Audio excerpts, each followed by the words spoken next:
Grande affluenza di pubblico a Siculiana in occasione delle manifestazioni estive, dove il regista Luca Lucchesi ha presentato il film documentario Black Jesus insieme ai suoi protagonisti, tra di loro anche Edouard Zorobà, un giovane emigrante ghanese che 3 anni fa, ospiti del centro di accoglienza di Villa Sicana di Siculiana, e la cui storia è al centro del documentario. Il sindaco Peppe Zambito ha conferito la cittadinanza onoraria di Siculiana al giovane emigrante e al produttore e regista tedesco Wim Wenders. Ospite d'onore Roy Pace, autore della colonna sonora originale del film, che ha ricevuto anche il premio Torre Orologio.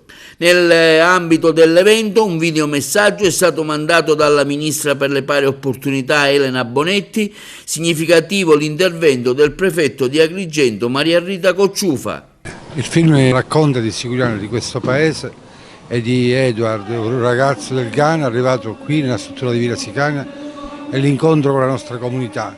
Il film racconta le difficoltà che ci sono, le paure, le preoccupazioni dei miei concittadini e la voglia di Edouard invece di integrarsi, soprattutto quando scopre che il nostro Cristo che veneriamo il 3 di maggio è nero.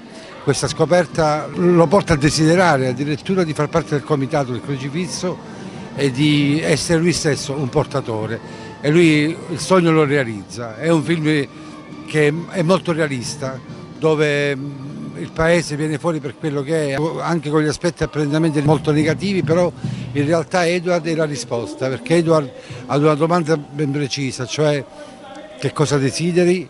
Lui non pensa a grandi cose, lui dice molto chiaramente di vivere a Siculiana. Ecco perché a lui stasera io conferirò la cittadinanza onoraria, perché lui sia un esempio, un ambasciatore per tutti, e che dica al mondo che l'inclusione, l'integrazione è un percorso che è possibile realizzare, se ciascuno di noi si mette nelle condizioni di ascoltare l'altro. E quindi il film racconta tutto questo, racconta Siculiana. È un film bellissimo di Luca Lucchesi che è prodotto da Wim Wenders e che anche loro riceveranno questa sera la cittadinanza onoraria.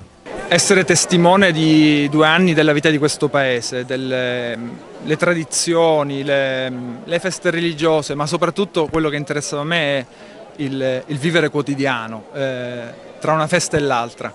Spesso diamo importanza alle feste religiose, ma in realtà i giorni prima e i giorni dopo sono quelli più veri, quelli in cui la gente mostra le proprie sofferenze, le proprie paure, il proprio amore per questa terra e il proprio dolore per quello che manca. In questo paese vivono legittimamente, come appartenenti anche di questo paese, migranti, persone che si sono ritrovate qui dopo un viaggio e delle sofferenze enormi che non potremmo mai capire. Ed Edouard tra di loro è stata una persona che ho incontrato e che, devo dire, mi ha veramente fatto capire il senso di queste nostre feste, di queste tradizioni. Noi preghiamo Gesù e in questo Gesù a volte vediamo noi stessi, come se ci stessimo guardando allo specchio. In realtà questo Gesù ci mostra il nostro prossimo, ci mostra questi ragazzi, ci mostra Edouard e dice: io sono come loro. Il crocifisso nero di Siculiana per me dice questo. Quindi nel senso della comune appartenenza a questa comunità, al dialogo piuttosto che all'integrazione, che è una parola che mette noi come protagonisti della vicenda. Noi non siamo i padroni della nostra storia, siamo figuranti come tutti gli altri esseri umani.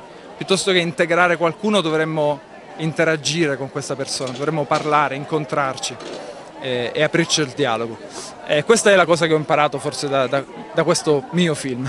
Un film così, che questo film che andrà in giro per il mondo, darà uno spaccato, darà veramente un'idea di che cosa significa realmente convivere con un fenomeno migratorio anche molto importante, molto significativo. È un'esperienza difficile, esaltante, in cui può venire fuori il peggio, ma io penso invece che viene fuori anche tanto meglio, come quello che abbiamo visto. Quindi auguriamoci per Edouard un futuro che sia un futuro bello, un futuro pieno di opportunità. È un'occasione importante non solo per la comunità di Siculiana, ma per tutto il nostro paese, per la Sicilia, per la nostra Italia, di riflettere, di osservare con uno sguardo nuovo la necessità di farci davvero portatori di un modello sociale inclusivo, accogliente, di un nuovo modello di Europa che anche la nostra bella terra della Sicilia vuole e sa interpretare.